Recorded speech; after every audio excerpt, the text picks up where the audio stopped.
Yesterday was the day of the winter equinox, the shortest day of the year, and today as the days lengthen and we embrace the next season in our lives, we celebrate this sacred journey together. Welcome Christmas. Turn to somebody. Welcome Christmas. Welcome Christmas. And say this to somebody. Welcome, sweet child. Welcome, sweet child. Welcome, sweet child. And turn to somebody and say, welcome, holy light. Welcome, holy light. I love Christmas. I absolutely love Christmas. There have been times in my life when that wasn't true. How about you? I've kind of gone in and out of it for, a long time. There have been some happy times and some sad times, some good things and some tragic things. And some of it was just me being contrary. No. I feel triggered.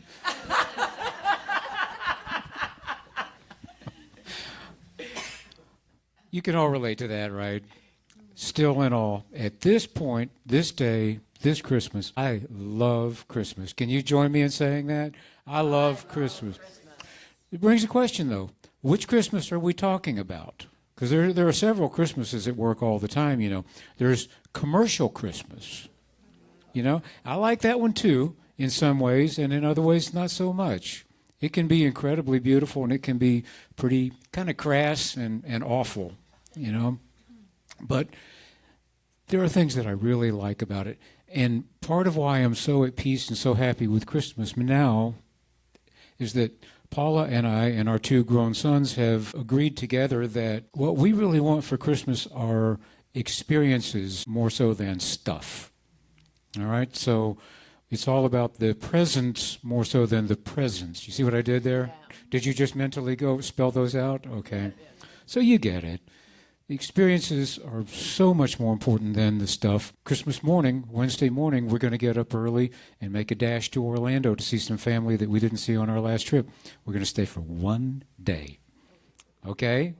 And we're going to go out to Lake Eola, which is this big, beautiful lake right in the center of downtown, and walk around and see the incredible lights that they have there. And that will be an experience that we'll remember for the rest of our lives.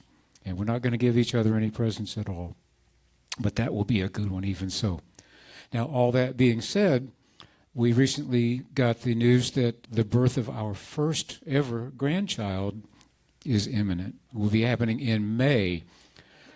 All of a sudden, that business about no presents went out the door. Paula is shopping and packing and packaging, has already sent stuff. And I have no doubt that next Christmas we'll go to Washington and spend time with that child and her beautiful parents. And, yeah, we're going to take some stuff with us, no question. But it'll be an experience, okay? So that's commercial Christmas. There's Jesus in the manger Christmas, and I don't mean to seem flip in saying it that way. To me, that's the heart of it. That's the most important part of it.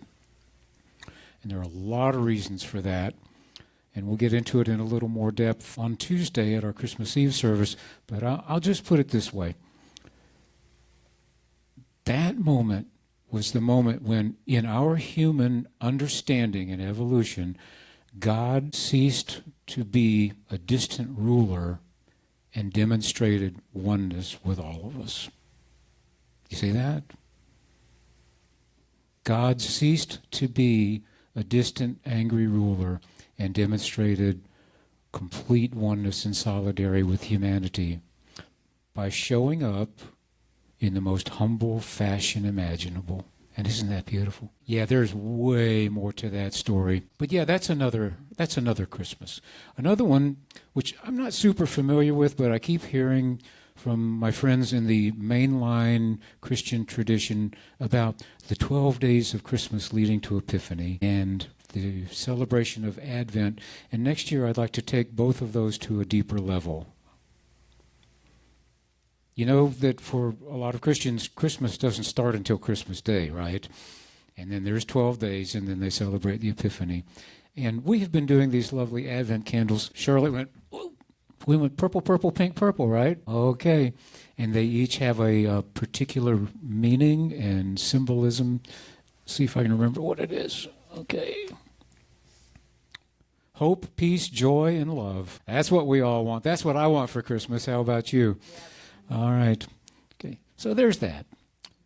And there's this. And this is what I'm getting to. At least in the Northern Hemisphere, this previous year, on March 21st, we had something called the vernal equinox. You know about this. It marks the start of spring. And on that day, the days and nights are of equal length. And from there, the days gradually start to get longer. June 21st, we saw the summer solstice. That's the longest day of the year. It marks the start of summer.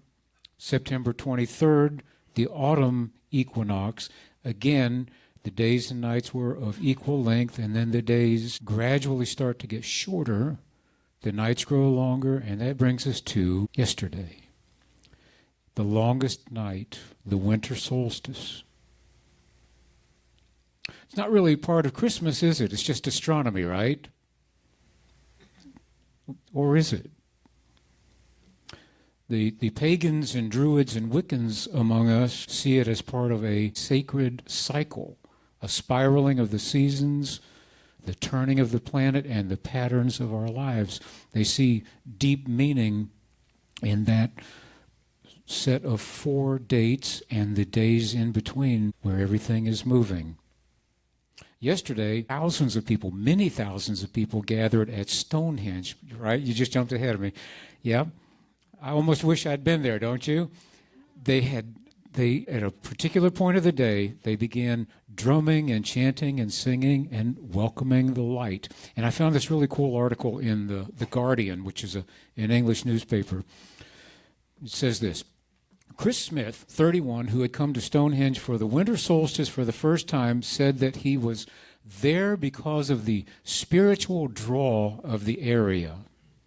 The civil servant said, "This is all about renewal, rebirth. It's a good time to acknowledge what's been taking place in the year that's been.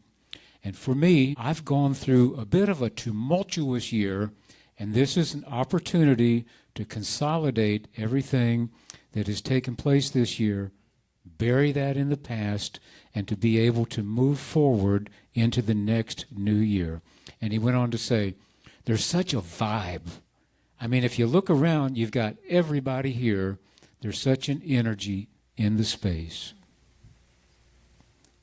You do kind of wish you'd been there, right? Maybe next year we'll organize a tour. That would be pretty ambitious. Unity Stonehenge. All right. Well, it sounds a little bit like our burning bowl and white stone ceremonies, doesn't it? Sounds very much like those. You let go of what's been hanging you up from the past, and you welcome the new. Sounds a lot like Christmas, too, doesn't it? Yeah, there's an absolute connection. There's an absolute parallel there. I'm sure you all know that the pagan culture of Western Europe is kind of the foundation of our celebration of Christmas today, because when the Roman Empire made their way there, they found it easier to kind of grab some of those practices rather than to try to convert the pagans by force. Is that a fair summation? There's more to it than that. But a lot of the things that we associate with commercial Christmas, like the Christmas tree, came from the early European culture from a long time ago. And that still connects to Stonehenge. And it sure still connects to the idea of recognizing, remembering, celebrating not just the turning of the days, but the symbolic opportunity to renew our lives. Who's ready for that? The symbolic opportunity to renew and recommit to our connection with our source. I'm way ready for that. How about you? And the very real opportunity to be at one with the one. Opportunity. Take it as you will. Maybe a coincidence, maybe not. Have you noticed, and this is how this relates to our lives, there are 2 moments in the year when the days and nights are in equilibrium, and the rest of the time they're in motion, in one direction or another. And I don't know about you, but there are times when I feel like 2 days a year of equilibrium is about all I get. Can I get an amen on that? Other than that, I'm not saying it's a bad thing. It's something I recognize. Other than that, we're in motion all the time. Astronomers recognize patterns in the ebb and flow, the days of the year, and larger patterns than that, like far, far greater than the interplay of our planet and our sun.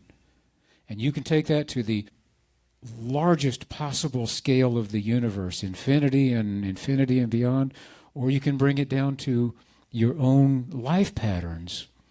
You see, life proceeds in cycles and circles and spirals and, yes, patterns. It's never in a straight line, and usually not in ways that we expect. Did you ever see that cartoon? I thought my life would be like this, and instead it's like, what you can absolutely expect, and you can absolutely expect and trust and know this. The Christ light is always within you. Always within you. Shining from the heart of the manger, shining from the infinity of the universe, shining from the eyes of God, shining through the eyes of a child. Embrace the mystery, folks. Embrace the mystery. From the Gospel of John. In the beginning was the Word, and the Word was with God, and the Word was God. He was with God in the beginning. Through him all things were made, and in him was life, and that life was the light of all humankind. The light shines in the darkness, and the darkness has not overcome it. The true light that gives light to everyone is come into the world.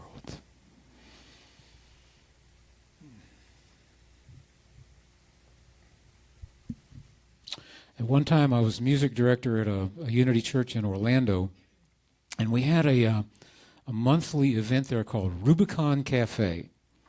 And it was a coffee house, open mic night. It was on the first Friday of every month, and it was a blast. It was a lot of fun. We set up these bistro tables with tablecloths and candles, and we had food, and some people would sneak a little wine in. Performers from all over town, they weren't necessarily connected to our church, would show up and they would perform. And the rule was you signed up, and then you could have 10 minutes or 3 songs, whichever was less. All right? And it was a really beautiful thing. We had musicians and poets and authors and rappers and painters. One of the musicians who was a regular there was a folk singer. He was more than a folk singer, but, everybody gets a label. Maybe he didn't want that label. I don't know. His name was Garrison Doles. He was a wonderful, awesome musician, guitar player, singer, songwriter, and he performed at that very often. His wife is a woman named Jan Richardson. Didn't know either of them super well. I just, I admired Garrison's music and chatted with both of them every now and then. And I lost touch with them for a while when I moved to another church in another city. And I did hear that Garrison died at a pretty young age, and Jan was devastated, as one would be. A couple of years after that, I was at a family gathering and in a restaurant, and I looked across and I saw Jan Richardson sitting at a table with her laptop. She was working, and it was one of those things where you ever done this? It was like, I sort of know this person. Should I